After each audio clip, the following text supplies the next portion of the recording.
What's going on, man? Come on. Nothing much, man. I used to be the one in charge. Yeah. So I'll be super quick. My name is Don. I'm with Verizon. We're just letting everyone know about the installations happening later this weekend. I just work for your neighbor Joe and Tracy, and about 37 others. Right, I'm just their internet guy. Now, typically they've been upgrading due to all the lagging, the outages, and especially the high prices. Which one has been for you? Honestly, man, like I don't have any of that. I think we're all good. We have Spectrum here. I think we're all good. We already have our provider. Thank you though. Thank you so much. Yeah, that's awesome, man. A lot of your neighbors, like Tracy, he was actually letting me know that their Spectrum internet works completely fine now. He more so sees everything after 5 p.m. and on the weekends. Does that sound familiar? Yeah, but it's fine. Like I said, we're all good, and we've been with Spectrum for 10 years now, and so it's been all good. No surprises here, and so we want to make sure we don't want to burn that bridge there. So we're all good. Thanks so much, man. Yeah, man. I know with Spectrum, they're a really great company. They're a really great provider. Now I know I just talked to Stacy, right? She was actually more so concerned about the weather time and cloudy days where it just tends to lag, kind of pixelate in the TV. Does that also sound familiar? Maybe a little bit, but I don't know if it's that big of a deal. Yeah, man. Hey, my job's super simple, right? It's just to make sure you're not getting overcharged with your service. If your service is good, man, I'm out your hair. So, is your phone on you or is it inside? Yeah, I have my phone on me. Yeah, man. All I'm gonna do is just make sure your service is good, and I'm out of here, right? So, real quick, do you use Google or Safari? Safari. Safari. Cool. Just type in 2 words: speed test. Okay. Dude, that man, that was pretty good. That was great. And so I guess my question. So what you did was when it came to your objection and what you did. So I gave you a few, and one thing that I really love that you did is you really agreed with me on what I was saying. You never really, disagreed with me or ignored me. When I was like, hey, it's working fine, it's great, and you're like, no, yeah, like a lot of the neighbors, they said everything's working fine. More of their concern is when it's this. And then I even said like, yeah, but I've been with them for this long. Like, yeah, Spectrum's a great company to be with, especially if you've been with them for a while and blah, blah, blah. Like, but I want to make sure that you're getting your money's worth or whatever you said, right? I'm not gonna remember what you told me, but you didn't throw it back at me, in a way to make me feel like I was silly. But you was like, no, you're absolutely correct. Like all those things are true. I'm just giving you a little bit more information. It's kind of, am I gauging that correctly? Yeah, that's number one that I always do. I never like to bash any company at all. If I agree with the customer, it's the least that they expect, right? And whenever you show up at the door, they think that you're just there to sell them. And the last thing that they expect from you is to agree that their service is actually good. So, like, if I hit that point, it makes the customer feel like more trusty in me, more trustworthy, and actually builds my credit up. That way I could actually get to the root of the problem, because most people aren't gonna kind of tell you, hey, like my service sucks. Nobody's gonna tell you that. You'll get one in like a billion people to tell you that, but if you try to find the root of the issue, keep asking, they're gonna own up to it. Awesome. So look, I got a couple, more objections I want to get through with you. Okay, you ready to go again? Yeah, let's do it. Let's go. All right. Knock, knock. Hey, what's up, man? What's going on? Nothing much, man. I assume you're the one in charge? Yeah, sure. Yeah. Cool. Yeah, super quick. My name is Adan. I'm with Verizon. Right. We're just letting everybody know about the installations happening later this weekend. I just worked with your neighbor Tracy and Danny, right? The one with the German Shepherd always walking around the neighborhood. You've probably seen him around. Yeah, but you guys have been here a few times, and like I said, I'm all good here. Like I don't need anything. We're good. Yeah, for sure, man. You have Spectrum, works completely fine, right? Yeah, I have Spectrum. It works fine.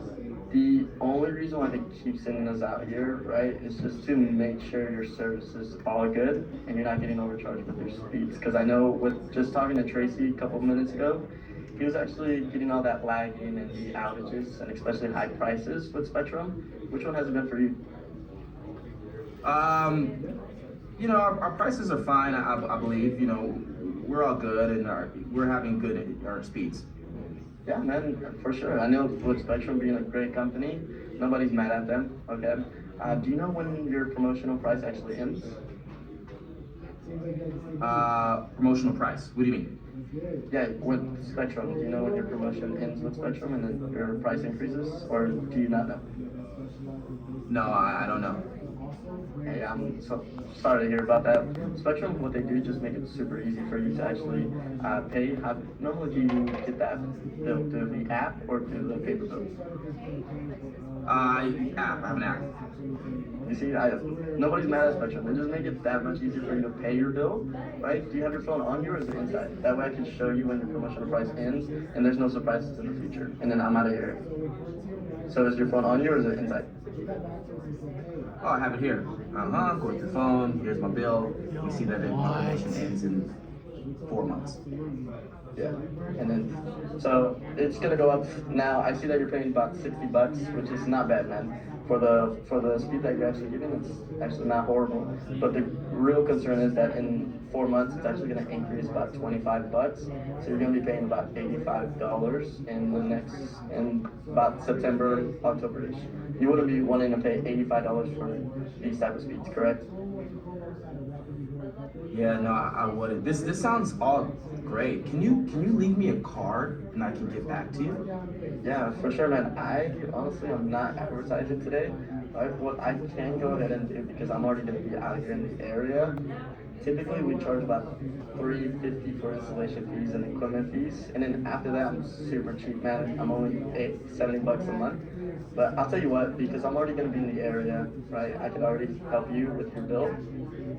If I could squeeze you in with Tracy on Friday or even Danny on Saturday, I'm just gonna waive off the installation fee, come pull it for free for you. That way you don't have to worry about anything today. So does Friday or Saturday work better for you? Bro, that's crazy. That was great.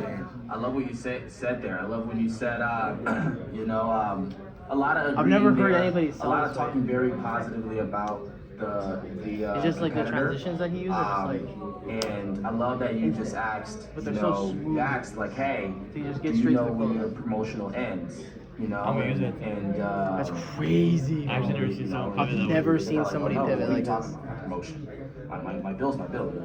It's like a pest control. But you said it in a way. Yeah. You just like you just Slowly piqued just keep curiosity transitioning. and make them want to see when it ends. And then you said, you know, when I said, hey, leave your card, you said, I'm not advertising, and you didn't write to the close, I'm assuming, right? Bro, I've Yeah, never seen someone it's a buying question, right? So it's kind of like you have a car, right? Maybe it could be a buying question or a smoke screen.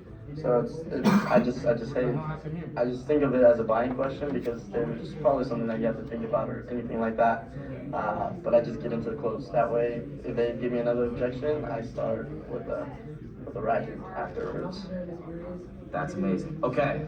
All right. So I know you mentioned, right? Number one, tone, right? Just making sure the tone and the transferred energy is there, right? Making sure you're slowing down, you're pacing yourself, you're not rushing it. It's not a race, right? You know, it's not a race at all. So don't race. Take your time with the customer. Make sure they understand what you're saying, and make sure you're responding to them, and then making sure that they transfer energy, how they open it, and how you present yourself to a customer. Because, like you said, they open the door for you. You got to give it your best shot. You got to give 100% of yourself because they're giving you a shot, right? And so you got to, you know, give it all you got. And number two, you mentioned objections, and we did some role plays. Main things that I seen that you did is the agreeing, man. I know a lot of people when they agree, and if they're like, yeah, and then they go right into what they want to say. Oh, that's awesome, and then they go right into what they say. Their bullet and close, which is ABC, agree, bullet, close. But it's not. You're taking it a step further, like you're complimenting the competitor. You know, you're like, it's like you work with them almost, right? It's like, hey, no, they're awesome. They have that was a great deal that you got. But when is it in? And so I think that's good. That's amazing, right? Because if I'm the customer, I'm listening. I'm like, yeah, I got a good deal, didn't I? Yeah, no, right? And so you're like, yeah, 100%. When does it end? And so, which is great.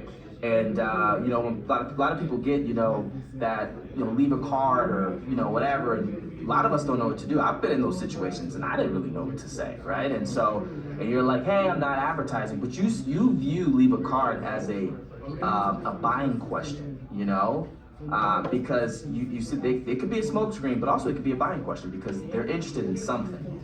Right, and so, which is great. Okay, so those are the first two things: tone, energy, and then overturning objections, right, and getting through your presentation. It seems like presenting the entirety of your product. How many times would you say you're presenting to a customer? My goal is always 20. Right? I'm trying to get to 20 to kind of close I focus more so on finishing the pitch 20 times. Awesome. So you're just trying to finish your pitch 20 times a day, and that's it. At least, yes, just 20. And so, what would you say is the third most important thing when it comes to the skill of what you're doing? It's so not many people know it, but it's kind of like racking. It's kind of just resolve ace close. You want to resolve the issue. You want to give them an ace, like gift card, 2 months free, whatever it is, and then you just immediately want to close. You just don't want to do. You don't want to hesitate. You just want to close with action at the fullest, and it kind of separates me from doing only 1 or 2 a day to now 5 to 7. So it's kind of like that. That's the juice of it all. That's amazing. That's amazing. Look, man, I don't want to spend on you. Take too much more of your time. It's been great, but I know you said something to me, and maybe if Andrew has anything else, you said something to me, when I spoke to you that really spoke to me, is that like you go through your presentation to get to that point where you said racking, right? RAC, resolve, ace, close. You spend most of your, like when the customer, all you're trying to do is get to that stage of the pitch. That's your main objective, right? It's like, hey, I'm trying to get to my rack. I'm trying to get to my close. That's all I'm trying to do. I'm not opening the door and trying to sell the customer. I'm trying to just get to the close. I'm trying to get to my rack because that's when it starts. You told me on the phone, you're like, hey, that's when the sale starts. When you start racking, which is closing, right? For everybody, right? Racking is just a method used to close, right? It's kind of like closing circle, in a sense, but it's in a different format. And so you're saying like, hey, I'm just trying to get to my closing circle, my rack, and that's it. That's all I'm trying to do. And then that's when the sale. That's when I'm ready to go. That's when the sale starts. That's when everything starts. That's when it's time to get a little bit excited and just go through your rack and see what you can get out of that. Right? Everything else is just to see what the customer needs, how we can help, give them the energy that we can, give them the best version of myself with every single person. But my sale starts at the rack. That's when everything actually starts. Is that true? That's 100% true, right? Whenever I first asked for the business, I try to get to that point, just asking for business, and then once they hit me with, hey, I'm not interested, or whatever the case is, I gotta talk to wife, do you have a card, anything like that. Can I fill in? I just started, I'm like, okay, that's whenever the sale starts, it's go time, so you just keep going. Awesome. All right, Andrew, I don't know if you wanted to ask any more questions. I can sit with this kid all day. I could really do this for another 30 minutes. I feel like we need you back on. I know Monday we're not gonna have a call. I think we're gonna need you back on Friday to go over that rack thing, man. Cause like that is the guys have been messaging me right now that they want to learn the racking. They want to learn it. I've gotten like 5 or 6 messages that they want you back on the call to explain that. Yeah. Is that okay? You gotta explain the racking. You gotta explain what you're doing there and how you're doing it. Because like I tried to teach this method, in my office, but it's just we're just not not as good as you. So I'm gonna like I told you, bro, I'm gonna fly you here and you're gonna help me a little bit. Is that cool? I got you. Adon, we can go to the East Coast first. Come to the East Coast. He's got 2 captains on Frontier battling to get to the office. I don't mind either way. That's crazy. So. Perfect, man. Dude, this was awesome. Andrew, anything or? No, phenomenal job, Adon. I think for a lot of us, you can see the way that you pitch. It's very calm, cool, and collected, and it doesn't become like that like you're trying to chase a sale. You're trying to make sure you're helping people, and I can tell your confidence is within why you're selling the right way and making sure that you're helping the customers. Obviously, there's going to be a lot more rejections of things, but when you stay positive in the energy that you have, it's contagious. So I get it. I get why you're winning right now. 100%, man. And I just want to leave this last thing. It's just, look, we're coming to the end of the week. It's Friday.